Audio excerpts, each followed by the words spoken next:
Isipin mo ito, tumigil ka sa pagkain ng asukal sa loob lang ng 14 na araw. Mukhang mahirap, di ba? Pero makinig ka sa akin, dahil ang mangyayari ay maaring ikagulat mo. Una sa lahat, ang iyong katawan ay magsisimulang palitan ng pangunahing panggatong nito mula sa asukal patungo sa taba. Ang unang 3 araw ay maaring maging mahirap. Sakit ng ulo, pagkagutom, baka medyo mainitin pa ang ulo, pero inaayos lang niyan ng iyong katawan.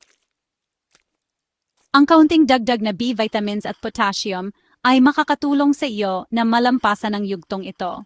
Ngayon, ito ang exciting part. Pagkatapos ng ilang araw, ang pangangailangan mo sa asukal ay magsisimulang bumaba.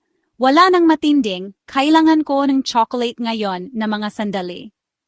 Ang iyong gutom ay magsisimulang maging matatag at hindi ka na laging nag-iisip tungkol sa susunod mong merienda. Bakit? Dahil ang iyong blood sugar ay hindi na nasa isang nakakalokang roller coaster. Nakaramdam ka na ba ng sobrang pagod pagkatapos kumain ng tanghalian? Kung walang sugar spikes, ang pagbagsak ng enerhiya pagkatapos kumain ay mawawala. Ang enerhiya ay magiging matatag. At pakinggan mo ito, maraming tao ang nawawala ng maraming tubig sa katawan agad. Ang ibig kong sabihin, hanggang 13 pounds sa loob lang ng isang linggo. Pagkatapos niyan, magsisimula ang tunay na pagkawala ng taba, lalo na sa paligid ng iyong tiyan. Pero may mas gaganda pa.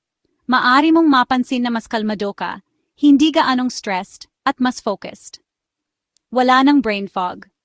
Ang iyong balat ay magsisimulang magmukhang mas clear at mas healthy. Mababawasan ang pamamaga na nangangahulugan ng mas pagkabawas ng sakit at kirot.